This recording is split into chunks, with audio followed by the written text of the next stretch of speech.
తక్కువ ఉందా? ఏ లోన్ రావటం లేదా? అయితే వెంటనే ఆలస్యం చేయకుండా ఈ నెంబర్ కి కాల్ చేయండి. హాయ్, వెల్కమ్ టు మనం టీవీ. మనతో ఉన్నారు లావణ్య రాజతరం కేసులో పెద్ద ఎత్తున పోరాటం చేస్తున్నటువంటి శేఖర్ భాష గారు. సార్ నమస్కారం. నమస్తే అండి. ఒకే వాళ్ళది న్యాయ పోరాటం, మీదే పోరాటం. నా పోరాటం వేరే అండి. నా పోరాటం బిఎన్ఎస్ సెక్షన్ 69 అండ్ 68 గురించి. ఓకే, సరే. ఇవాళ సరికొత్త ఆధారంతో వచ్చానని ఇందాక మీరే చెప్పేశారు ఆడియన్స్ కోసం. ఆధారం కోసం స్టిల్ ఆడియన్స్ ఆర్ వెయిటింగ్. ఇంకొకటి, నిన్న అంటే కొన్ని ఇంటర్వ్యూస్ చూస్తున్నప్పుడు చిట్టిబాబు గారు కావచ్చు, కృష్ణ కుమార్ గారు కావచ్చు, సరే పెద్దవాళ్ళు అని ఒక మాట అన్నా నేనేం పెద్ద పట్టించుకోను. అదేదో విచక్షణారహితంగా ఆయన శుంకర మాట్లాడినట్టయితే వాళ్ళు మాట్లాడలేదు, కానీ వీళ్ళు ఏదో మాట్లాడారు కాబట్టి వాళ్ళకి సమాధానం ఒకటైతే చెప్పాలనుకున్నా. ఇతనికి ఎవరిస్తున్నారండి ఆధారాలు? ఎక్కడి నుంచి వస్తున్నాయండి ఆధారాలు? ఎక్కడి నుంచి తీసుకొస్తున్నారండి? అసలు ఎవడండి వీడు? ఈ రెండు ప్రశ్నలకు బేసిక్ గా నా డౌట్ కూడా చెప్పండి. అది ఏంటంటే, అసలు ఫస్ట్ ఎవడండి వీడు అన్నప్పుడు చిట్టిబాబు గారు ఎవరో, కృష్ణ కుమార్ గారు ఎవరో, నేను కూడా అంతే. వాళ్ళు ఎలాగైతే వాళ్ళకి ఆధారాలు రావట్లేదు, మీకు వస్తున్నాయి కదా. ఫస్ట్ పాయింట్, మాట్లాడడానికి ఎవడు అంటే వాళ్ళు ఎలా మాట్లాడడానికి మీడియా పిలిచారో మీరు కూడా నన్ను మీడియాలో అలా మాట్లాడడానికి పిలిచారు. ఇకపోతే నేను ఐఎమ్ బ్రింగింగ్ అభిప్రాయంతో పాటు ఆధారం కూడా నేను టేబుల్ మీదకి తీసుకొస్తున్నాను. I'm bringing a value addition to the table. ఈ ఆధారం నేను ఎట్లా తీసుకొస్తున్నాను అనేది రాజ్ తరుణ్ నాకు ఆధారాలు పంపిస్తున్నాడా అనే దాని విషయంలో నేను రాజ్ తరుణ్ని ఒక వారం రోజుల తర్వాత చాలా ఇండైరెక్ట్ గా కాంటాక్ట్ చేసి అప్పుడు ఆయన బయటపడాలనుకోలే. ఎందుకంటే ఆయన ఫోన్ నాకు అంటే ఇప్పటి వరకు లేని క్లారిటీ ఇస్తున్నారు కాబట్టి నేను అడుగుతున్నాను. మొదట రాజ్ తరుణ్ మేము అప్రోచ్ అయిన తర్వాత ఈ యుద్ధం స్టార్ట్ చేశారా? లేదు, మీరు పోరాటం విషయం నేను ఇక్కడ ఆఫీస్ లో కూర్చొని ఎన్ని ఫోన్ చెప్పించారు ఆడియన్స్ కోసం? లేదు, నేను చెప్తే ఒక రకం, మీరు పక్క నుండి చూశారు కాబట్టి ఆ ఎఫ్ఐఆర్ కోసం నేను ఎంత కష్టపడ్డాను మీరే చెప్పాలి. నేను ఎందుకంటే మీరు పక్కన ఉన్నారు, ఇదే ఆఫీస్ లో నేను కూర్చొని ఆ ఎఫ్ఐఆర్ కోసం ఎంతమందిని సంప్రదించాను, ఎంత నెట్వర్క్ చేశాను అనేది మీకు తెలుసు. సో కాబట్టి ఆ ఎఫ్ఐఆర్ కి అసలు చాలా కీలకమైనది ఎఫ్ఐఆర్. దీంట్లో గుంటూరు సంబంధించిన ఎఫ్ఐఆర్. సో అది నేను మొత్తానికి నా కాంటాక్ట్స్ తోటి నేను సంపాదించాను, అవుట్ ఆఫ్ మై ఇంట్రెస్ట్ తీసుకొచ్చాను. అది బయట పెట్టకూడదు అనే అర్హత ఎవరికి ఉంది? ఎవరికి లేదు. అది వాళ్ళ విషయం కాదు, పబ్లిక్ డాక్యుమెంట్. అది మీరు రైట్ టు ఇన్ఫర్మేషన్ యాక్ట్ కింద అది పలానా చోట ఉందని తెలిస్తే మీరు వెళ్ళి తెచ్చుకోవచ్చు. అది మీడియా వాళ్ళు ప్రతి ఒక్కరు చేయాల్సిన పని. ఎందుకంటే రాష్ట్రం చెప్పినప్పుడు అది నిజాలు నిర్ధారించకుండా ఒకళ్ళు నింద చేయడానికి మీరెవరు? సో తెచ్చుకోండి, చూడండి. నేను ఆ పని చేశాను. దానికి కూడా కేసును మరి తిప్పింది ఎఫ్ఐఆర్ అనే విషయం మీకు ఐడియా ఉంది కదా. అది అంటే కోర్టులో అది పనికి వచ్చింది. బట్ ఇంకా ఇట్లా వచ్చి వాదిస్తున్నప్పుడు ఒక మాట అన్నారు వాళ్ళు. సరే, వాళ్ళు ఎవరు అన్నదానికి నేను సమాధానం చెప్పాను. ఆధారాలు ఎక్కడ నుంచి వస్తున్నాయంటే ఇది ఈ రకంగా ఎఫ్ఐఆర్లు కానీ ఇవన్నీ కూడా ఈ రకంగా సంపాదిస్తున్నాను తప్ప. ఇక ఫోన్ కాల్స్ అండ్ అలాగే రికార్డింగ్స్ అంటే రాజ్ తరుణ్ ఈవిడ బూతులు తిట్టిన ఆధారం ఏదైతే ఉందో, పచ్చి బూతులు తిట్టిన ఆధారం, అది కూడా నేను కాదు. ఫస్ట్ రెండో రోజు మూడో రోజు అది యూట్యూబ్ లో వైరల్ అయింది. కాకపోతే బీప్స్ ఉన్నది, అది అందరికీ తెలుసు. అది నేను కాదు తీసుకొచ్చింది, మీకు తెలుసు, బయట ఆటోమేటిక్గా వచ్చేసింది. కాకపోతే నేను ఆ బీప్ వెనకాల ఏముంది అని చెప్పి కనుక్కోవడానికి ట్రై చేశాను. అలాగే రాజ్ తరుణ్ కూడా ఇట్లా ఇదండి ఎఫ్ఐఆర్ అని చెప్పి చూపించి వెళ్ళిపోయాడు. ఆ ఎఫ్ఐఆర్ వెనకాల ఏముంది అనే కుతూహలం నాకు ఎక్కువైపోయి నేను తీసుకొచ్చాను. అలాగే బీప్ వెనకాల ఏముందని చెప్పి తెలుసుకోవడానికి నేను చాలా ట్రై చేశాను. So one of the Raj Tarun close friends, fans ఎవరో ఉన్నారు మొత్తానికి ఆ గ్రూప్స్ లో పట్టుకుంటే వాళ్ళు నాకు B+ ఆడియో పంపించారు. అప్పుడు నేను ఓహో దీని వెనకాల కథ ఇది అని చెప్పి అప్పటికి ఆల్రెడీ మీడియాలో అది వచ్చేసింది, నేను వచ్చి చూపించడం కాదు. బట్ కాదు, B+ ఆడియో మీకు ఎవరు ఇచ్చారు? అదే అంటున్నా, చెప్పా కదా, Raj Tarun one of the close friends of Raj, fans వాళ్ళు నాకు అది అందజేశారు. రాజ్ తరుణ్ మీకు ఎప్పటి నుంచి పరిచయం? మీకు మామూలుగా మీడియాలో ఎట్లా పరిచయం అంతే తప్ప. సో ఇలా వచ్చిన ఆధారం. ఇకపోతే ఆ ఒక్క ఆధారం మాత్రమే నాకు రాజ్ తరుణ్ సైడ్ నుంచి వచ్చింది. రాజ్ తరుణ్ కూడా కదా, రాజ్ తరుణ్ సైడ్ నుంచి వచ్చింది. కానీ మిగతా ఆధారాలు చింటూ కాల్ కావచ్చు, మస్తాన్ సాయి కాల్ కావచ్చు, నా గుండె నీ గుండె కావచ్చు, తర్వాత ప్రీతి ఇవన్నీ కావచ్చు, ఇవన్నీ కూడా అసలు రాజ్ తరుణ్కి సంబంధం లేదు. రాజ్ తరుణ్ ఇవన్నీ వింటే షాక్ అయిపోతున్నాడు, ఏంటి ఎంత జరుగుతుందో నాకు తెలియకుండా నా వెనకాల అని చెప్పి.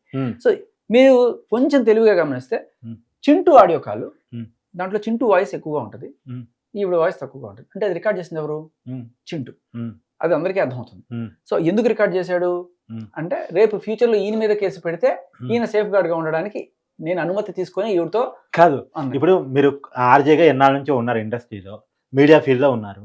అసలు ఇన్ని రికార్డు చేసుకోవటం, ప్రతిదాన్ని ఎవరికి నమ్మకం లేదు. ఇప్పుడు మీరు నేను చాలా మాట్లాడుకుంటామండి, ఎప్పుడన్నా ఫోన్లు పెట్టుకుని రికార్డ్ చేసుకుంటాం సహజంగా. ఏంటి ఈ రికార్డింగ్ల పరమ ఏంటి అసలు? ఈ బ్యాచ్ అంతా అదేనండి. ఈవిడ తెలియకుండా ఆయన రికార్డ్ చేస్తాడు, ఆయనకి తెలియకుండా ఈవిడ రికార్డ్ చేస్తుంది, మస్తానికి తెలియకుండా చింటూకి తెలియకుండా లావణ్య ఇలా రికార్డ్ అందరికి ఎవరు తెలియకుండా వాళ్ళు రికార్డింగ్ చేసుకొని పెట్టుకుంటూ ఉంటారు. నమ్మకాలు బాండింగ్స్ అనేవి ఏం లేవు ఇక్కడ. లేవు కాబట్టి అంటే అంతా నీవు నేర్పిన విద్య నిరదక్ష అన్నట్టు ఆవిడ ఫస్ట్ స్టార్ట్ చేసింది. వీళ్ళందరూ ఇక సేఫ్ గార్డ్ గా ఉండడం కోసం ఎందుకైనా మంచిది. ఇప్పుడు రాజధాని కూడా అది ఎందుకు రికార్డ్ చేశాడు ఆ రోజు ఆవిడ తిట్టిన బూతులు. ఆవిడ కాసేపట్లో పోలీసులకి ఫోన్ చేస్తుంది. ఫోన్ చేసినప్పుడు వాళ్ళు వస్తారు. వచ్చినప్పుడు వీళ్ళు సమాధానం చెప్పుకోవడానికి ఏమైనా ఉండాలి కదా అని ముందుగానే రికార్డ్ చేసుకున్నారు. వాళ్ళకి అలవాటు అయిపోయింది ఇది కాబట్టి వాళ్ళు షీల్డ్ రెడీ చేసి పెట్టుకున్నారు. అంతేగాని ఆవిడ ఎప్పుడో ఇలా వస్తుందని తెలిసి ముందుగా రికార్డ్ చేసుకునే అంత సీన్ లేదు అక్కడ. చాలా క్లియర్గా రికార్డింగ్ వింటే అర్థమైపోతుంది. సో ఇంకొకటి ఏంటంటే ఈ చింటూ ఆడియో రికార్డు చింటూయే ఇవ్వాలి, ఇంకెవరు ఇస్తారు? మస్తాన్ సాయి ఆడియో రికార్డు మస్తాన్ సాయి ఇవ్వాలి, ఇంకెవరు ఇస్తారు? వేరే ఛాన్స్ లేదు. సో మీకు మస్తాన్ సాయి టచ్ లోకి వచ్చాడు, చింటూ టచ్ లోకి వచ్చాడు. డైరెక్ట్ గా కాదు, రకరకాల సోర్సెస్. ఎందుకంటే నేను వాళ్ళ ఎఫ్ఐఆర్లు అన్ని తీసుకొచ్చి నాకు వేరే రకంగా వచ్చిన కొన్ని మేము కూడా బాధితులు అని చెప్పడానికి వచ్చారా లేక? ఎస్, మేము ఇప్పుడు చింటూ ఏం చెప్పాడంటే ఇండైరెక్ట్ గా వచ్చి, భయ్యా మీరు నా గురించి డ్రగ్ పెడ్లరు ఏదో చెప్పేస్తున్నారు, నేను అది అసలు ఏమి కాదు, ఒకవేళ నేనే అయ్యి ఉంటే నన్ను కూడా పోలీసులు అరెస్ట్ చేయాలి కదా అమ్మాయి కేసులో. అమ్మాయికి 45 రోజులు చెంచలగూడ జైల్లో పెట్టినప్పుడు A1 వచ్చి ఉన్నిత్ రెడ్డి, A3 వచ్చి ఇంకో అమ్మాయి ఎవరో ఉంది. మరి వాళ్ళిద్దరిని అబ్స్కాండ్ అని రాశారు. సరే తర్వాత అయినా దొరికారా అంటే లేదు కదా, మేము మమ్మల్ని పట్టుకోలేదు ఎందుకంటే ఆధారాలు లేవు అండ్ మా దగ్గర చింటూ పేరు ఎఫ్ఐఆర్ లో ఉంది, ఎఫ్ఐఆర్ లో ఉంది, కానీ ఆధారం లేకపోవడం వల్ల వాళ్ళు మమ్మల్ని ఏమి చేయలేదు. నిజానికి ఈవిడే గోవా నుంచి ఢిల్లీ నుంచి తీసుకొచ్చి నాకు ఇస్తుంది తప్ప నేను తీసుకొచ్చి ఈవిడికి ఇవ్వడం అనేది ఆవిడ చెప్పినంత మాత్రం నిజం అయిపోదు కదా. ఆవిడ ఏం చెప్పింది కన్ఫెషన్ లో అంటే చింటూ ఈ విషయంలో తనే మస్తాన్ సాయిని పరిచయం చేశాడు, తను చాలా కీలక అంటే మొదటే స్టార్ట్ ఫిల్మ్ తీసినట్టున్నారు కదా. అవును, అప్పటి నుంచి రిలేషన్ అయితే ఉంది. కానీ ఈ డ్రగ్స్ అనేది ఈవిడ గోవా వెళ్ళినప్పుడు అక్కడ ఒక డీజే పరిచయం, ఆ డీజేలో ఆవిడ కూడా ఒక ఇంటర్వ్యూలో చెప్పింది. మనకి మళ్ళీ ఇప్పుడైతే బుకాయిస్తుంది కానీ అప్పుడు చాలా క్లియర్గా ఇంటర్వ్యూలో ఒప్పేసుకుంది ఆవిడ. తర్వాత మానేశానండి అని చెప్పి. బట్ గోవా వెళ్ళినప్పుడు అలాగే ఢిల్లీ నుంచి వచ్చినప్పుడు కూడా ఈవిడే అక్కడి నుంచి తీసుకొస్తుంది, అక్కడ చింటూకి ఆవిడే ఇస్తుంది అన్నట్టుగా ఆ రోజు నాకు చింటూ చెప్పడం జరిగింది అనమాట. అది కూడా చాలా అదేదో సినిమా పక్కీలో మిమ్మల్ని కలవడానికి వేరే వాళ్ళు వచ్చి వేరే వాళ్ళు ఆయన చింటూకి ఫోన్ చేపించి ఇచ్చి, సో ఆయన మంచితనాన్ని ఆయన ప్రూవ్ చేసుకోవడం కోసం చెప్పాడు. సరే చెప్పు చింటూ అని అంటే నేనేదో తప్పు చెప్పాను అనుకుంటే నువ్వు కరెక్ట్ చేయి, నీ దగ్గర ఉన్న ఆధారాలు ఏంటి అవి నాకు పెట్టు, అలాగే ఈఎంఐకి సంబంధించినవి ఖచ్చితంగా నువ్వు పెట్టు. నువ్వు జీవితంలో ఎన్నో చేసుంటావు మంచి వచ్చాడు తెలియక, బట్ ఇట్లాంటి ఒక డ్రగ్ మహమ్మారిని కనుక మనం లోపల పంపించగలిగితే మన జీవితంలో చేసిన ఒక మంచి పని అవుతుంది. అమ్మాయికి ఎగ్నెస్ట్గా ఉన్న ఏ ఆధారాలను పెట్టని చెప్పి నేను చింటూకి ఆ రోజు చెప్పినప్పుడు మరి మళ్ళీ ఇండైరెక్ట్ గాను ఎలాగో ఆడియో బయటకు వచ్చింది. అంటే లావణ్య వల్ల ఇబ్బంది పడ్డాం అనుకున్న ప్రతి ఒక్కళ్ళు శేఖర్ భాషని కాంటాక్ట్ అవుతున్నారు, శేఖర్ భాషకి ఆధారాలు ఇస్తున్నారు, వాళ్ళు చేసుకున్నటువంటి రికార్డింగ్ అని మీకు ఇస్తున్నారు, మీరు మీడియాకి వచ్చి బయట పెడుతున్నారు. సో వాళ్ళు డైరెక్ట్ గా రాలేక మిమ్మల్ని అప్రోచ్ అవుతారు. ఎందుకంటే ఇప్పుడు ఒక కార్తీక్కో లేకపోతే ఇంకొకరికి ఇస్తే మేబీ వీళ్ళు అంటే ఊరికే అంటున్నారు జస్ట్ వేరే మీడియా ఛానల్కి ఎవరికైనా ఇస్తే వాళ్ళు డబుల్ గేమ్ ఆడే అవకాశం ఉంది. ఇదిగోండి లావణ్య అని చెప్పి వాళ్ళకి ఇచ్చేసి ఆవిడ దానికి ఏదో సెల్ఫ్ డిఫెన్స్ చేసేసుకొని మళ్ళీ ఏదో చేసే అవకాశం డబుల్ గేమ్ ఉండవు. నేను చెప్తున్నా బేసికల్లీ అంటే ఒకళ్ళని నమ్మారు జనాలు, నమ్మి వాళ్ళు వచ్చి ఇప్పుడు ఆ ప్రీతి ఉదయ్ కూడా కావచ్చు. ప్రీతి ఉదయ్ ఎవరు, మస్తాన్ సాయి ఎవరు, చింటూ ఎవరు, వీళ్ళందరూ కూడా లావణ్య బ్యాచే కదా. వీళ్ళందరూ కూడా వదిలించుకొని పరిగెత్తి బయటకు వచ్చి బాబోమని రక్షించండి ఈవిడ నుంచి అంటున్నారంటే ఈవిడ ఎంత పెద్ద డైనోసర్. అంటే మీరు అంటే రావణి రాజధాని విషయంలో దూరటం వల్ల అనేక మందిని బయటగా తీసుకొచ్చేసి అనేక మంది నేను మిమ్మల్ని నమ్మేలా చేయగలిగి వాళ్ళ ఈ పోరాటంలో ఆ పోరాటాన్ని ఇన్వాల్వ్ చేయగలిగారా? నేను ఏది చెయ్యాలి అని అనుకోవాలి, కాకపోతే ఎవరైతే నాకు ఎప్పుడైతే ఫోన్లు చేస్తున్నారో వాళ్ళని నేను ఒకటే అడుగుతున్నా, భయ్యా మీరు ఇన్నాళ్ళు ఏదైనా తప్పులు చేస్తుండొచ్చు, ఒక్క రైట్ వల్ల మీ పాపాలు కడుక్కునే అవకాశం వచ్చింది అంటే వాళ్ళు చాలా క్లియర్గా చెప్తున్నారు, మాది కాదండి ఈవిడే గోవా నుంచి పట్టుకొస్తుంది, ఈవిడే. ఆ రోజు మనకి పన్నతను వచ్చి చెప్పాడు కదా ఈ ఇంజక్షన్లు ఇవన్నీ కూడా తెప్పిస్తుంది అని చెప్పి.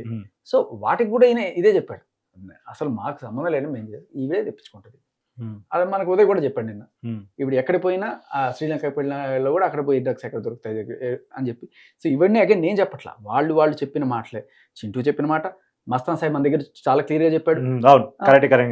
తర్వాత ఉదయ్, వీళ్ళందరూ ఎవరు? ఆవిడ శిబిరం నుంచి వచ్చిన వాళ్ళే ఆవిడ గురించి చెప్తున్నప్పుడు నేనెవరిని టుంబి కానీ వాళ్ళు వచ్చి just they are standing behind me. నేను దానికి యు గివెన్ క్లారిటీ ప్రూఫ్ అంతే. Still waiting audience sir. Okay, so ఇప్పటిదాకా మనకు తెలిసిన క్యారెక్టర్స్ ఏంటి? ప్రీతి ఉదయ్, మస్తాన్ సాయి, చింటూ, వీళ్ళందరూ కూడా ఆవిడ గురించి చెప్పిన మాటలు ఇవన్నీ కూడా. షరీఫ్ ఎవరైతే ఉన్నాడో, ఎవరు షరీఫ్? ఇప్పుడు మన ఈ కేసులో కూడా ఉన్నాడు, విజయవాడలో రీసెంట్ గా డ్రగ్స్ కేసులో మొత్తానికి దాంట్లో ఇప్పుడు మస్తాన్ సాయిని కూడా అదే దీంట్లో A5 గా చేర్చారు. A5 గా అతను అరెస్ట్ So, చేశారు. కొంతమంది పెడ్లర్స్ గా చేశారు. But Mastan Saini only information ఇచ్చిన కేటగిరీలో, అంటే ఇక్కడ దొరుకుతాయి పోరా, ఢిల్లీలో దొరికితే పోయి తెచ్చుకోరా అని చెప్పిన దానికి ఆయన్ని పెట్టినట్టుగా మనకు తెలుస్తుంది. బట్ మస్తాన్ సాయిగా సమాచారం ఎవరు ఇచ్చారు? అగైన్ లావణ్య. మరి ఎందుకంటే లావణ్య కేసులో లేదుగా. అదే అంటున్నా, కొన్నాళ్ళ క్రితం లావణ్య ఢిల్లీ నుంచి కదా పట్టుకొచ్చింది. ఆ అడ్రస్ ఈయనకి చెప్పింది, ఈయనేమో వాళ్ళకి చెప్పాడు. సో వాళ్ళని పట్టుకెళ్లారు, ఈయన అంటే పట్టుకెళ్లారు. మీరు మస్తాన్ సాయికి ఇంటేస్తున్నట్టుంది ఈ మాట చెప్పని. మస్తాన్ సాయి ఇప్పుడు వినే పరిస్థితి కూడా లేడు కదా. మస్తాన్ సాయికి వెళ్ళాలంటే ములాఖత్లో వెళ్ళాలి మనం. ఆ. సో నేను అనేది అదే. సో మస్తాన్ సాయికి అంటే చెప్పింది అతను నా ఉద్దేశం వినండి. అదే చెప్పడానికి అవకాశం ఎలా ఉంటుందో శేఖర్ భాష చూపిస్తున్నాడని నా మార్గం అదే చూపిస్తున్నాడు అని. అంటున్నా. ఇప్పుడు ఏంటంటే ఆ షరీఫ్ అనే అతనికి కూడా ఈవిడికి ఉన్న సంబంధం ఏంటి నేను మీకు ఇప్పుడు ససాక్ష్యంగా నిరూపించబోతున్నాను. సో దీని నేపథ్యం చెప్తాను మీకు. ఈ షరీఫ్ మస్తాన్ సాయి మీద రేప్ కేసు పెట్టింది. అలాగే షరీఫ్ మీద కూడా రేప్ కేసు పెట్టిందని ఆయన చెప్తున్న మాటల్లో తెలుస్తుంది. షరీఫ్ మీద, మస్తాన్ సాయి మీద, ఇంకా కొంతమంది మీద, ఇంకో 2-3 మీద ఏదో కేసులు పెట్టిందట. Narsing PS same again. అదే నార్సింగ్ పిఎస్ అలా కేసు అయిపోతుంది అక్కడ ఆవిడ. సో ఆ టైంలో ఇది ఏ టైం అంటే కరెక్ట్గా 2023 మేబీ ఏప్రిల్ ఈవిడ కేసు పెట్టింది కదా మస్తాన్ సాయి మీద, రేప్ అండ్ అటెంప్ట్ మర్డర్ పెట్టిన టైంలో మస్తాన్ సాయి తప్పించుకొని తిరుగుతున్నాడు. ఏదో బెయిల్ గీలు వచ్చిన తర్వాత మళ్ళీ పోలీసుల దగ్గరికి వెళ్ళి కనబడదాం అని చెప్పి. ఆ టైంలో వీళ్ళిద్దరూ మస్తాన్ సాయి ఫ్రెండ్స్. ఎవరు? షరీఫ్, ఇది Vijayawada Guntur Subani hotel, Vijayawada Subani hotel, Guntur Subani hotel. ఆ సుబాని హోటల్లో వీళ్ళందరూ మంచి దోస్తులు. సో ఆ సుబాని హోటల్ అబ్బాయి కూడా ఉన్నాడు ఏటుగా. అయితే ఈ షరీఫ్ అనే అతను మస్తాన్ సాయికి ఏదో రకంగా సహాయం చేద్దామనో, లేకపోతే అసలు ఏంటి కథ తెలుసుకుందామనో డైరెక్ట్గా ఇస్నాపూర్లో ఉన్న వీళ్ళ ఇంటికి వెళ్ళాడు. లావణ్య వాళ్ళ ఇంటికి వెళ్ళి వాళ్ళ అమ్మ నాన్నని కలవడం జరిగింది. వాళ్ళ అమ్మ నాన్నతో మాట్లాడుతున్న సంభాషణ ఇది. మళ్ళొకసారి క్లారిటీ ఇద్దాం సార్, ఒక నిమిషం ఆపండి. ఇప్పుడు మొన్న విజయవాడలో అరెస్ట్ అయినటువంటి, అంటే మస్తాన్ సాయి అరెస్ట్ అయిన కేసులో నిందితుడిగా ఉన్నటువంటి షరీఫ్ ఎప్పుడైతే మస్తాన్ సాయి మీద గతంలో పాత 2023లో కేసు పెట్టినప్పుడు ఆ షరీఫ్ వాళ్ళ అమ్మ నాన్ని, ఏది లావణ్య వాళ్ళ అమ్మ నాన్ని ఇస్తాన్పూర్ లో కలిసినప్పుడు, ఇస్తాన్బుల్ కాదు ఇస్నాపూర్ అదే పటాన్ చెరువు దగ్గర వాళ్ళ సొంత ఇంట్లో వెళ్ళి కలిసి వాళ్ళ అమ్మ నాన్నతో మాట్లాడిన మాటలు అప్పుడు మనకు తెలుస్తున్నది ఏంటి. అంతేగా జరిగిన విషయాలు మీకు తెలియదు. అది గుంటూరులో అమ్మాయి రేప్ కేసు పెట్టింది అబ్బాయి మీద, సాయి అనే అబ్బాయి మీద. అలా టెస్ట్లు ఏమి ఇవ్వకుండా పరిగెత్తుకుంటూ వచ్చేసింది మళ్ళీ హైదరాబాద్. సో గుంటూరులో రేప్ కేసు పెట్టినప్పుడు, రేపు అయిందనే నిర్ధారణ కోసం మెడికల్ టెస్ట్కి వెళ్ళాలి కదా. రేప్ కేసు పెట్టి టెస్ట్ లేకుండా పారిపోయేసింది. పోలీసులు అట్టుకున్నారు అంతే, లేడీస్ కదా. సాఫ్ట్వేర్ కంపెనీ వెళ్ళింది. ఎవరిది? సాయి అనే అబ్బాయి వాళ్ళు. ఓకే, లావణ్యతో ఎలా పరిచయం? గోవాలో. ఎవరు? వినండి ప్రశాంత్. సో షరీఫ్ అప్పుడే ఫస్ట్ కలవడం వీళ్ళ అమ్మ నాన్న కలిసినప్పుడు, అంటే మీ అమ్మాయి మాకు తెలుసు అని చెప్పడం కోసం ఆ అమ్మాయి వాయిస్ రికార్డ్ ఒకటి ప్లే చేస్తున్నారు. ఇవాళ పొద్దున్నే నాకు మీ అమ్మాయి ఒక వాయిస్ మెసేజ్ పెట్టిందండి, ఆ వాయిస్ మెసేజ్ ఇదని చెప్పి. ఎవరు? వినండి ప్రశాంత్. అతని హిడెన్ ఫోల్డర్ లో 850 ఉన్నాయి. అతను ఇప్పటి వరకు ఎంతమంది అమ్మాయిలతో తిరిగాడు, ఎంతమంది అమ్మాయిలతో ఏం చేశాడు? సరే, నాకు ఒకటి అర్థం కాదు అంకుల్. అబ్బాయి తిరుగుతాడు. ఏ అబ్బాయి? సాయి అనే అబ్బాయి. ఫర్ ఎగ్జాంపుల్ మనం అనుకుందాం, మగోడు కాబట్టి అనుకుందాం. ఒక అబ్బాయి ఓకే, తన పర్సనల్ లైఫ్ తంది. ఈ అమ్మాయి వెళ్ళి తన ట్యాబ్ లో ఉన్న వీడియోలు తీసుకొని నేను మీడియాకి ఇస్తాను, నువ్వు ఎలాంటి వాడు నేను మీడియాకి చెప్తానంటే ఇంతగా కాదమ్మా. సో ఇది ఈ బెదిరింపు ఆ రోజు నుంచే ఉంది. ఇవాళ ఆయన ఫోటోలో 850 బయటపడ్డాయి, అవన్నీ కూడా మీడియాకి వచ్చింది అనేది ఆ రోజు నుంచి బెదిరిస్తున్నది. ఇవాళ సాయి ఎప్పుడైతే బయటకు వచ్చి చెప్పాడో వెంటనే అదే జరిగిపోయింది.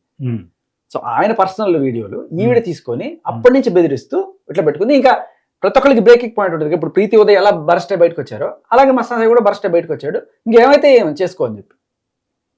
ఇప్పుడు ఎవడు తప్పు చేసిండో మనకి తెలియదు, నీకు తెలియదు, నాకు తెలియదు. బట్ ఇంతకాడికి ఎందుకు వచ్చింది అసలు మ్యాటర్? అదేగా మాకు అర్థం కూడా. ఏం కావాలంటే పెళ్లి కావాలంట సాయితోటి పెళ్లి కావాలంట. మరి ఇది రాస్తుండంటే మా అన్న, మా తమ్ముడు. అదే అండి. ఇప్పుడు ఏం చేయాలి? కేసు పెట్టింది రాజధాని మీద. ఇప్పుడు ఎలా అయితే రాస్తారు నా భర్త కావాలని కేసు పెట్టిందో సేమ్ నేను ఇదే చెప్తున్నా. సి టీమ్స్ లో జరిగింది. ఎవరు బయట సి టీమ్స్ లో ఒక ఆఫీసర్ వచ్చి మనకి ముందుకు ధైర్యంగా సాక్ష్యం చెప్తే ఇదంతా అయిపోద్ది. బట్ అయినా పర్లేదు, ఆవిడ షీ టీమ్స్లోకి వెళ్ళి కేసు పెట్టి ఎవరు మస్తాన్ సాయి నాకు కావాలని చెప్పి చేసిన రచ్చ అదే టైంలో వీళ్ళ మీద కూడా కేసు పెట్టింది. ఎందుకంటే వీళ్ళు ఆయనకి సపోర్ట్గా వచ్చారని చెప్పి వీళ్ళని వదిలించడానికి ఇతని మీద కూడా రేపు కేసు పెట్టింది. ట్విట్టర్లో ట్వీట్ చేస్తుంది, ఇలాగ నాకు ఇలా జరిగింది అబ్బాయి 850 వాళ్ళ ఫాదరు గుంటూరు ధర్మకర్త మస్తాన్ దర్గా తెలుసు, కాళీ మస్తాన్ బాబా దర్గా, అది దాని ధర్మకర్త ఆయన వాళ్ళ ఫాదర్ గారు. అది తల తీసినట్టుంది వాళ్ళకి.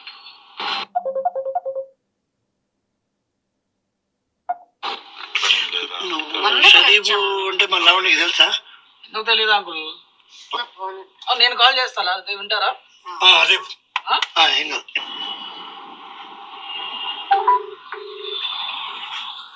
సో నీకు మా అమ్మాయి నిజంగా తెలుసా, ప్రూఫ్ ఏంటని ఆయన అడుగుతున్నాడు వాళ్ళ నాన్న. ఇప్పుడు నేను ఫోన్ చేసి మాట్లాడతాను అవును, వినండి. అవును. అంటే షరీఫ్కి లావణ్యకి షరీఫ్ కాల్ చేస్తున్నాడు. Hello hello hello Anvika, Sharif చెప్పు షరీఫ్. అన్విక ఏంటి అన్విక వాయిస్ క్లిప్ ఏంటి? పొద్దున ఒక ఇష్యూ అయిన ఉండే కదా షరీఫ్. ఏమైంది పొద్దున్న?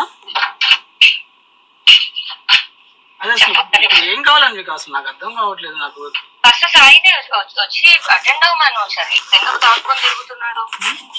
దాక్కొని తిరుగుతూ ఎలా వచ్చింది షరీఫ్? అదే ఇప్పుడు సాయి దగ్గర ఉండి ఏం కావాలి నీకు చెప్పు నార్మల్ గా. అతన్నే అడుగు, ఏం చేస్తే న్యాయం వస్తుందో. రాస్తాడున్నాడు కదా, మరి రాస్తాడున్నా. రాస్తారు ఏంటి? మేము ఒక ఇంట్లో ఉంటున్నాము, అదే నిజం, అదే తెలుసు అందరికి. అర్థమైంది ఇక్కడ. రాజతరంతో కలిసి ఇంట్లో ఉంటుంది మాత్రమే నిజం, అంతకు మించి రిలేషన్ ఏంటన్నది. సాయి కావాలంటున్నావు కదా, మరి రాజతరంతో ఉంటున్నావు కదంటే రాజతరంతో ఉండడం ఏంటి? రాజతరంతో ఇంట్లో ఉంటున్నావు అంతే, ఇంకేం లేదు. ఇలా మాట్లాడితే షరీఫ్ నాకు నీ మీద కోపం వస్తాను కూడా అంటుంది అనమాట. చర్చిస్తే మాత్రం ఇంకా నువ్వు ఇప్పుడు ఇలాగే మాట్లాడితే షరీఫ్. అదే మళ్ళీ నా మీద కేసు పెట్టావు already, rape case. Sharif Mastan police అతనికి వచ్చిందో అదే నంబర్ కి కాల్ చేసి అడుగు. సరే సర్లే జాగ్రత్త. ఓకే, నువ్వు కూడా జాగ్రత్త సార్. అర్థమైందండి, ఇంకా చాలా అండి నా మీద. అదే అప్పటికే కేసు పెట్టింది. చింటూ అనే వ్యక్తి మోసం చేశారు, రేప్ చేశారు, ఇలా చంపడానికి చింటూ మీద కూడా రేప్ చేస్తుంది. వాళ్ళు అర్థం చేసుకున్నారు పోలీసు వాళ్ళు, ఈ అమ్మాయి ఇలాగే కేసులు పెడతా ఉంటుంది అని. షీటింగ్ లోకి వెళ్ళాము, నన్ను కోసారు, వీళ్ళు ముగ్గురు పారిపోతున్నారు వదిలేసి, ఇలా సిగరెట్ తో కాల్చారని చెప్పి దెబ్బలు చూపి అమ్మ అంటే దెబ్బలు లేవు, తొందర పని అని చెప్పి నాకు వచ్చేసాను. ఎందుకంటే అమ్మ ఏదైనా జరిగితే ఆ సాయి అనే వ్యక్తి వాళ్ళ ఫ్యామిలీ మొత్తం చచ్చిపోతారమ్మ. బరువు వాళ్ళు ఇంకెందులో అంటే ఒక 30-40 సంవత్సరాల నుండి గుంటూరులో వాళ్ళు ఉంటున్నారు, పుట్టి పెరిగింది మొత్తం. అర్థం చేసుకోండి, 40 సంవత్సరాల నుండి తెలుసమ్మా, నాకు తెలుసు, మొత్తం తెలుసమ్మా మొత్తం తెలుసు. అది ఆయన 40 సంవత్సరాల నుండి గుంటూరులో. ఎంత పేరు ఉండాలమ్మా? ఒక అబ్బాయి మీద రేప్ కేసు అంటే మీకు తెలుసుగమ్మా ఎంత భారం. సరే చేశాడంటే ఒప్పుకోవచ్చమ్మా, చేయకుండా నేరానికి అబ్బాయి శిక్ష పడతా. వాళ్ళమ్మ నాన్న ఇంటున్నారు, గొడవ పడేది. ఆఫీసులు వదిలేసి పారిపోయిందమ్మా రోడ్ల మీద. ఆఫీస్ వదిలేసి పారిపోయి ప్లాట్ఫామ్ మీద పడుకున్నాడు. తన రూమ్ తీసుకొని తన రూమ్ ఏందంటే ఓపెన్ చెప్తున్నాను మీకు, సాయి రావాలి, డైలీ ఉండాలి తనతో. ఉండకపోతే సాయి ఎదురుకుంటే ఏం చేయదు. సాయి పక్కకి వెళ్ళి అనుకున్నా వాళ్ళ నాన్నకు ఫోన్ చేసి, మీ అమ్మాయి వీడియోస్ మీ అబ్బాయి వీడియోస్ మీ దర్గా మూర్తి ఇచ్చేస్తాను, మీ రోడ్డు మీద అడుక్కు తింటారు. ఇది బ్లాక్ మెయిల్. 850 వీడియోలు పెట్టుకుని ఇదే బ్లాక్ మెయిల్ అన్నమాట. గడ్డం పగిలింది, బరువు మనిషి కొన్ని భారీ పర్సన్. చూపిస్తాను, అది వీడియో కూడా చూపిస్తాను. అబ్బాయి చనిపోయే ముందు తీసుకున్న వీడియో. అసలు మాకు మైండ్ పనిచేయలేదు. 850 వీడియోలు 850 మంది అమ్మాయిలు కాదు, ఆ ఊరు తీసుకున్నప్పుడు చెప్పిన వీడియోనే కదా. 10-20 మందితో ఉన్న వీడియోస్. అమ్మాయి వీడియోస్ పెట్టుకుని అమ్మాయి వీడియో దీనికి నుంచి వచ్చినాయి. సాయి అనే ఫోన్ లో వాళ్ళిద్దరు పర్సనల్ గా ఉన్న ఫోన్ లో నిద్రపోతుంటే సైలెంట్ గా ఫోన్ తీసుకొని ట్రాన్స్ఫర్ వీళ్ళు చెప్పేదంటే ఇద్దరు యాక్చువల్ గా ఫింగర్ ప్రింట్. నిద్రపోతున్నా కానీ ఫోన్ జాగ్రత్తగా పడుకోవాలి. అదే చాలా ఇంపార్టెంట్. అసలు ఈ లావణ్య ఉదంతంలో మనం అందరం నేర్చుకోవాల్సింది ఏంటంటే మన పర్సనల్ డీటెయిల్స్, మన ఫోను చాలా జాగ్రత్తగా కాపాడుకోవాలి. అది చాలా చాలా ఇంపార్టెంట్, పెద్ద పాఠం ఇది జనాలందరికీ కూడా. ఎవరన్నా సరే కొత్తగా మన దగ్గరికి వస్తే వాళ్ళకి అందరికి ఏం చెప్పి బోళాగా అన్ని చెప్పేయడము ఇలాంటివి చేయకూడదు. వీలైనంత వరకు keep your personal details with you only, అంతే. అదే నువ్వేదో పూర్వాశ్రమంలో నీకు ఒక 5-6 మంది గర్ల్ ఫ్రెండ్స్ ఉన్నాడు, నేను 5-6 మందితో తిరిగి నాకు తెలుసు ఓపెన్ సార్, నా ఫోన్ కి లాక్ కూడా ఉండదు. అని చెప్పుకున్నావు అనుకో, అదే చెప్తున్నా. అలాంటివన్నీ కూడా గుర్తుపెట్టుకొని వాళ్ళు వెంటనే ఇది చేస్తారన్నమాట. సో ఎనీవే, హైదరాబాద్ సాయి వాళ్ళ ఇంటికి ఎత్తుకుపోవడానికి తనే చెప్పింది, ఫోన్ చేసి ఉన్నాడు తీసుకెళ్ళిపోండి వచ్చి. అంత అవసరం అమ్మా? 2 రోజులు రోడ్డు మీద పడుకున్నాడు ప్లాట్ఫామ్ మీద. న్యాయం కావాలంట కూతురికి. ఇప్పుడు ఇందాక అడుగుతున్నా కదా ఏం కావాలని, న్యాయం కావాలంట. అబ్బాయికి పెళ్ళైందని తెలుసు, 9 సంవత్సరాలు అబ్బాయి ఉన్నాడని తెలుసు, ఆయన న్యాయం కావాలంట. అమ్మాయి కంటే డివోర్స్ ఇచ్చేసి అని చేసుకోవాలంట. కొంపలు కోసడం అంటారు దీన్ని బేసికల్లీ.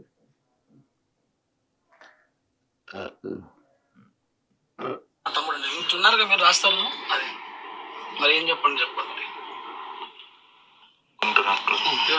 లంజా కొడక చెప్తున్నా విను. ఒక 1 hour మ్యాక్స్ వచ్చి నా కాళ్ళు పట్టుకుంటావు. కేసు పెట్టింది నా మీద నర్సింగ్ కేసు లో. మంచిగా చెప్తుంటే పాపం ఎందుకు ఇప్పటికి లేట్ ఏం కాదు, వెళ్ళి అమ్మాయి కాళ్ళు పట్టుకోమ్మా, అమ్మాయి పర్సనల్ ఏ తండ్రి ఊరుకుంటాడండి. ఇప్పుడు మీ కూతురి మీకు పెడితే ఎలా ఉంటుంది అండి? కానీ సార్ ఒక మాట చెప్పండి, నేను మొత్తం కేసుల్లో అత్యధిక బూతులు విన్న కేసు ఇదే. నేను మీడియాలో దాదాపు 2 దశాబ్దాల నుంచి పనిచేస్తున్నాను. బూతులు వినడం ఓకే, కానీ ఆ పిక్చర్స్ అంటే ఫోన్ ఎంతసేపు నీ ఫోన్లో లాక్కోవడం, నీ ఫోన్లో ఉండేవి తీసుకోవడం, బాగా పెట్టుకొని బ్లాక్మెయిల్ చేయడం. ప్రతి ఒక్కరిని ఇదే పని చేసింది అమ్మాయి. మీరు గమనించండి, ప్రీతి ఉదయం వచ్చి మనకేం చెప్పారు, ఉదయ్ ఫోన్ గుంజుకొని ఉదయ్ ప్రీతిని బ్లాక్మెయిల్ చేసింది. చింటూ ఫోన్ తీసుకొని చింటూ బ్లాక్మెయిల్, మస్తాన్ ఫోన్ తీసుకొని మస్తాన్ బ్లాక్మెయిల్. ఇలా ఇదే అందరి ఫోన్లో ఉన్న గుట్లు తీసుకోవడం చేయడం. సరే అదే అంటున్నా, ఆయన చెప్పినట్టు ఆయన పర్సనల్ లేవో ఆయనకున్న 20 మందో 30 మందో లేకపోతే 2 ఎంతో ఆయన గర్ల్ ఫ్రెండ్ సంబంధించి ఆయన డీటెయిల్స్ ఆయన ఎవరైనా సరే సార్, ఎవరు బాధితులు వాళ్ళు కేసు పెడితే వేరు. కానీ అదే కదా, ఇప్పుడు వాళ్ళ అన్యాయం జరిగిందని వాళ్ళు ముందుకు వచ్చి పెడతారు. కానీ దారుణం ఏంటంటే అవి తీసుకుని వాళ్ళ అమ్మ నాన్నకి పోస్ట్ చేస్తున్నారు. మొన్న కూడా మస్తు విషయంలో ఏదో ఆస్ట్రేలియా అమ్మాయి ఫోటోలు వేశారు బయట మీడియాలో. ఆస్ట్రేలియా అమ్మాయి వచ్చి నన్ను మస్తు సాయి మోసం చేశారంటే ఇది వ్యాలిడ్ క్వశ్చన్. అది ఖచ్చితంగా మీడియాకి అవసరం. ఒక అమ్మాయి వచ్చేసి నన్ను మోసం చేశారంటే అవసరం. కానీ ఆ అమ్మాయి స్పందించకుండా మనకే అవసరం. ఇప్పుడు లావణ్య మీడియా ముందుకు రాకుండా ఉంటే లావణ్య విషయం కూడా చర్చకి అనవసరం మనకి. అంతే. కొంత డబ్బు ఇస్తే మళ్ళీ ఇప్పుడు బ్లాక్మెయిల్ మాకే కడుపు వచ్చింది నాకు. ఏదంటే ఇప్పుడు కొంత డబ్బు ఇస్తే మళ్ళీ గోవాను ఏటో టూర్లు వాళ్ళని వెళ్ళేసుకొని టూర్లు అదే మీరు వచ్చి స్టేషన్ లో. సో వాళ్ళ అమ్మకి తెలుసు ఇప్పుడు బ్లాక్మెయిల్ చేసి డబ్బులు తీసుకొని ఆ డబ్బులతో గోవా పోయి అక్కడ అదే వాళ్ళ అమ్మకి సంబంధించి 2 కాలు బయట పెడుతున్నారు మీరు ఇప్పుడు. అది చెప్తే మేము బతికి బయటపడతాం అంటే, లేదంటారా మేము యాక్షన్ తీసుకుంటే మాత్రం అందరూ డిస్టర్బ్. మమ్మల్ని బతకనిస్తుందా? మమ్మల్ని బతకనేదిగా. సో మీరు వచ్చి చెప్తారా అంటే మేము చెప్తే మమ్మల్ని బతకనిస్తుందా? మమ్మల్ని బతకనివ్వదు. మీకేం సంబంధం, మీరు ఎందుకు వచ్చినారు అని అంటారు. ఇదంతా తల్లిదండ్రులు పిలిపిమని. తరుణ్ కూడా మంచోడమ్మా పాపం, చాలా బంగారం. తరుణ్ కూడా మంచోడు. తన కెరియర్ అంతా దెబ్బతింటది. ఆల్రెడీ దెబ్బ తినింది అంకుల్. తనది కూడా బ్లాక్మెయిల్ చేస్తుంది. లంజా కూడా ఎవరు పడతారా? మంచోడు పాపం, నేనే చూస్తాను కదా. వాళ్ళ పేరెంట్స్ కూడా మాలాగానే లేదమ్మా, ఒక చిన్న మాట. లక్షలు ఇగో ఈ చేతిలో డబ్బులు చూస్తున్నా. కోవిడ్ అప్పుడు చిన్న కోవిడ్ కరోనా అప్పుడు ఇగో క్యాంటీన్ లా చేసింది, ఇండియన్ ఎయిర్లైన్స్ అని చదివింది, ఎన్ని లక్షలు. అసలు మాది ఏం లేదు తెలుసు. ఇప్పుడు కష్టం మీద మేము కష్టం మీద. ఎందుకంటే అమ్మ ఒక మాట చెప్పేదండి, నాకు తల్లి ఉంది. కొత్త డబ్బులు 30 లక్షలు ఇచ్చుకుంటూ వచ్చాను అంకుల్ కూడా తెలియకుండా. గోవాలో ఉన్నా అంటే అక్కడ ఉన్నా సంగీతం నేర్చుకుంటానా, ఎంత డబ్బు ఖర్చు పెట్టేసిందో. అదేలేండి, మీరు రాష్ట్రం దగ్గర లక్షలు తీసుకుంది, వాళ్ళ అమ్మ దగ్గర కూడా 30 లక్షలు తీసుకుంది. అందుకే నేను సైలెంట్ ఇంటికి వచ్చి మాట్లాడాను. ఏం చేస్తుంది మీరు గానీ రాస్తున్న వాళ్ళ ఫ్యామిలీ గానీ, అది మీరు వచ్చి అసలు అమ్మాయి రాస్తారని వాళ్ళిద్దరు ఇలాగా అని చెప్తే అయిపోయింది కదా. అమ్మాయి ఏం చెప్తుంది, నాకు రాస్తే నాకు సంబంధం లేదు, నాకు తమ్ముళ్ళు లాంటాడు అన్న లాంటాడు. సో ఇక్కడ వీళ్ళకి ఏంటంటే రాజధానికి ఈవిడికి సంబంధం ఉంది కదా పూర్వంలో, అది వచ్చి మీరు అక్కడ పోలీసుల దగ్గర చెప్పండి, ఈ అమ్మాయి రాజధాని పెళ్లి చేసుకోవాల్సిన వాళ్ళు అని చెప్పండి, అప్పుడు మా వాడు సేఫ్ అయిపోతాడు మస్తాన్ సాయి. ఇప్పుడు ఈ అమ్మాయి మస్తాన్ సాయి కావాలని చెప్పి కేసు పెడుతుంది కదా, తప్పు కదా. రాజ్ తరుణ్కి వీళ్ళకి ఫస్ట్ నుంచి ఉంది కదా, అది చెప్పండి అంటది. షరీఫ్ షరీఫ్ చెప్పమంటున్నాడు. చెప్పమంటే ఈమె చెప్తుంది అక్కడ పోయి రాజ్ తరుణ్ నా అన్నయ్య, రాజ్ తరుణ్ నా తమ్ముడు ఇలా చెప్తుందంట పోలీస్ స్టేషన్లో. పెళ్లి చేసుకోమంటే ఇప్పుడు వద్దంటది. రాజ్ తరుణ్ పెళ్లి చేసుకోమంటే ఇప్పుడు వద్దంటది. ఆమె వద్దంది. గుర్తెచ్చుకోండి ఇక్కడ, ప్లీజ్ నోట్ దిస్ పాయింట్. వాళ్ళ అమ్మ చెప్తున్న మాట ఇది. రాజ్ తరుణ్కి లావణ్యకి పెళ్లి చేద్దామని చెప్పి పేరెంట్స్ ఎప్పుడైనా అడిగితే పెళ్లి వద్దు అని చెప్పి ఈఎంఐ చెప్పి మస్తాన్ సాయి కావాలని చెప్పి పెళ్లి చేసుకోవాలి మస్తాన్ సాయి అని చెప్పి పెద్ద కేసు పెట్టిన కాల్ వింటున్నారు మీరు. వాళ్ళ సాక్షాత్తు అమ్మ నాన్న మాట్లాడుతున్నది. వాళ్ళ వైఫ్ వీడియోస్ ఉన్నాయి, సాయి వాళ్ళ వైఫ్ తో కలిసి వీడియోస్. 10 సంవత్సరాలు వాళ్ళు లేరు, దూరం అయినా హ్యాపీగా ఇద్దరు అండర్స్టాండింగ్ వెళ్ళినా అమ్మాయి వీడియోస్ అమ్మాయికి పెడితే ఏంటంటే ఆ అమ్మాయి వీడియోస్ కూడా తీసుకుని రాకుండా. ఇప్పుడు నాకు అంటే ఒకసారి ఆపండి సార్. సహజంగా ఇది ఎక్కువ చీప్ వెన్ తక్కువ చీప్ అని all I want him to die and తను చనిపోవాలని కోరుకుంటుందంట సాయి. సరే చెప్పండి ఏంటండి చివరిలో ఏంటండి? సాయి చచ్చిపోవాలి వాడు. ఉమ్. ఒక రకమైన శాడిజం అనమాట. ఎందుకట్ట? ఇప్పుడు సాయి కావాలని కోరుకోవటం ఒక రకం, సాయి ఉండకూడదని కోరుకోవటం రెండో రకం. రెండోది ఏంటి అంటే కేసు పెట్టినప్పుడు వచ్చి లొంగిపోవాలి, లొంగిపోయి అమ్మ నీకు ఏది కావాలంటే చేస్తాం అనాలి, లేకపోతే చావాలాడు అదనమాట. సరే ఏదో అడుగుతున్నారు మేము మధ్య డిస్టెన్స్. ఇప్పుడు వాళ్ళే భార్యాభర్తల మధ్య ఉన్నటువంటి ప్రైవేట్ వ్యవహారాన్ని వీడియో తీసుకోవటం తప్పు. దాన్ని ఏమో పెట్టుకొని ఏం చేస్తారు అని చెప్పేసి ప్రచారం అయితే ఉందో అది కరెక్ట్ కాదు అని పాయింట్. అదే ఇప్పుడు నిజానికి ఈవిడ చెప్తున్నట్టుగా 800 వీడియోలు ఉండొచ్చు. 800 వీడియోల్లో నాకు తెలిసిన ఏంటంటే ఇద్దరే ఉన్నారు. ఒకళ్ళు ఫస్ట్ వీళ్ళ మిసెస్, ఇంకొకళ్ళు ఏమో ఈయన. సో నిజానికి ఉన్నది 800 ఫోటోలు అయినా కూడా 800 వీడియోస్ అయినా అవి ఇద్దరే అని చెప్పి తెలుస్తుంది మనకి. అదేంటంటే ఒకళ్ళేమో ఈయన గర్ల్ ఫ్రెండ్, ఇంకొకళ్ళేమో ఈయన విడిపోయిన ఈయన ఎక్స్ వైఫ్. వీళ్ళిద్దరే ఉన్నాయి. అవి పెట్టుకొని ఇలా ప్రాపగండా చేస్తున్నారు. వాళ్ళవి బయట పెడతా అని చెప్పి అప్పటి నుంచే చేస్తున్న బ్లాక్ మెయిల్ ఇవాళ మనకి టీవీలో ఇచ్చేసి ఇదిగో వీడు ఒక కామందుడు, ఇదిగో వీడు ఇంత చేసేస్తున్నాడు అని చెప్పి అబ్బాయి చనిపోవాలంట. ఇంకేమొస్తుందంటే సరిపోతే అదే కదా భార్య పిల్లలు ఆగు, తల్లిదండ్రులు ఆగు. ఎందుకంటే తల్లిదండ్రులు లేరు, పట్టించుకుంటారు. మరి వాళ్ళకు ఉన్నారు, పట్టించుకుంటారు. సో ఈ మట్టకు తల్లిదండ్రులు పట్టించుకోదు, పాపం ఆయనకు ఉన్నారు, వాళ్ళు పట్టించుకుంటున్నారు. వాళ్ళు ఎందుకు ఆగం చేస్తుంది? అన్ని వాడు కుక్క పిల్లలు అందరికి పెద్ద ఆపరేషన్ చేయించేసింది. వాటితో మళ్ళీ నా కుక్కల ప్రేమ ఇవ్వంటది కదా, వాటి వల్ల ఏ ప్రాబ్లం, వాటికి పిల్లలు పట్టకుండా ఆపరేషన్ చేయించేసింది వాటికి. ఇది కుక్కలకి మనుషులకి ఎలాగో రైట్ ఉంటుందో పిల్లలకి కానీ రైట్, కుక్కలకి కూడా వాటి జీవితంలో రైట్. అది ఇది వ్యాలిడ్ పని నిజానికి, చాలా దారుణం కాదు. ఇది జీవహింస కిందకి వస్తుంది. నిజం హింస అది. ఇప్పుడు రైట్ ఇదే నిజమైతే, ఒకవేళ ఇదే నిజమైతే జీవహింస అవుతుంది. కుక్కలకి ఆపరేషన్ కూడా చేపించేసిందంట.